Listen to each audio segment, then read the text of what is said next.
মা, এই দূর প্রবাসে তোমার কথাই বড্ড বেশি মনে পড়ে।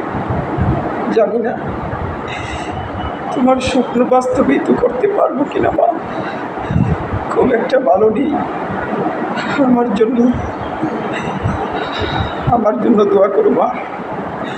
আমি যেন তোমার স্বপ্ন বাস্তবায়িত করতে পারি। তোমার তোমার মুখে যেন একটু একটু সুখের হাসি ফোটাতে পারি মা। এই দোয়াটুকু শুধু আমার জন্য করো মা।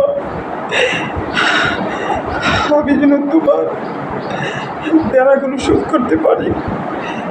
আর বাবাকে বলো আমার জন্য যাতে কোনো চিন্তা না করে ঠিক মতো খাবার খায়। আর বুবুকে আমার সালাম জানিও, আমার জন্য যাতে দোয়া করে। মা, আমার জন্য দোয়া করো মা। আমার জন্য দোয়া করো, আমার জন্য দোয়া করো।